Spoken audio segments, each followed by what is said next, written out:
বাজারের পাশের রাস্তায় একটি পাগল মেয়ে ময়লার মধ্যে খাবার খোঁজ করছে। কোনো খাবার পেলেই খেয়ে নিচ্ছে। হঠাৎ পাগল মেয়েটির চোখ পড়ল সামনে থেকে আসা একজন ভদ্রলোকের উপর।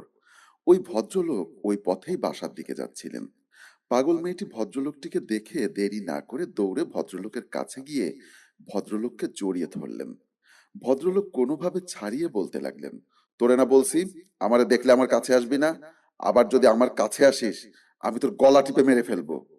ওই ভদ্রলোকের নাম শরীফ চৌধুরী। পাগল মেয়েটি শরীফ চৌধুরীর কথা শুনে চোখের পানি ছেড়ে ফ্যাল করে কেঁদে দিলেন। শরীফ চৌধুরী বলতে লাগলেন, তুই মরে যেতে পারিস না? তোর জন্য এই রাস্তায় কেউ হাঁটতে পারে না। যারে দেখিস তারই জড়িয়ে ধরিস। এরপর যদি অন্য কাউকেই ধরার চেষ্টা করিস আমি সবাইকে বলে দেব তোকে এই বাজার থেকে তাড়িয়ে দেবে। এই কথা বলে শরীফ চৌধুরী ওখান থেকে বাসার উদ্দেশ্যে রওনা দিলেন। পাগল মেয়েটি শরীফ চৌধুরীর দিকে অপলক দৃষ্টিতে তাকিয়ে থেকে ওখানেই বসে পড়লেন। বসে বসে চিন্তা করতে লাগলেন, আমি কি অপরাধে আজ আমি রাস্তায় রাস্তায় পড়ে থাকি। আমারও তো ইচ্ছা করে ওনাদের মতো ভালো পোশাক পরে বাড়িতে থাকতে, তাহলে আমার বেলায় এমন কেন?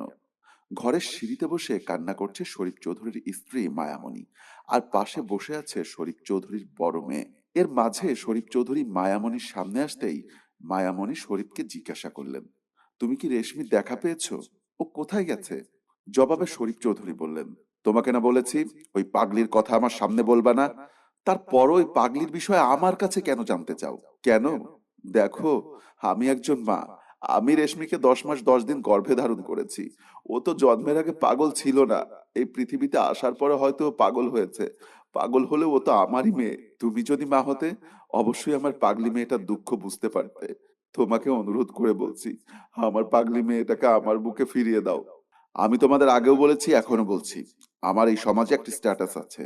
ওই পাগলি মেয়ের কারণে আমি আমার স্ট্যাটাস নষ্ট করতে পারবো না। ওর কপাল ভালো আমি ওকে বাড়ি থেকে বের করে দিয়েছি, গলা টিপে মেরে ফেলিনি। তোমরা যদি ওই পাগলিটার কথা আবারও আমার সামনে উচ্চারণ করো, আমি ওই পাগলটাকে বাড়ি থেকে বের করে দিয়েছি। এরপর তোমাদের দুজনকে ওই বাড়ি থেকে বের করে দিব। এভাবেই স্ত্রী আর মেয়েকে ধমকিয়ে শরীফ চৌধুরী ঘরের মধ্যে চলে গেলেন। মায়ামণি বড় মেয়ের দিকে তাকিয়ে নিজের কান্না আর ধরে রাখতে পারলেন না। হাউ মাউ করে কান্না করতে লাগলেন। মায়ের মন কি দিয়ে সান্ত্বনা দেবে? যে মা মেয়েকে 10 মাস 10 দিন গর্ভে ধারণ করে এই পৃথিবীর আলো দেখিয়েছে, হোক না সে পাগল।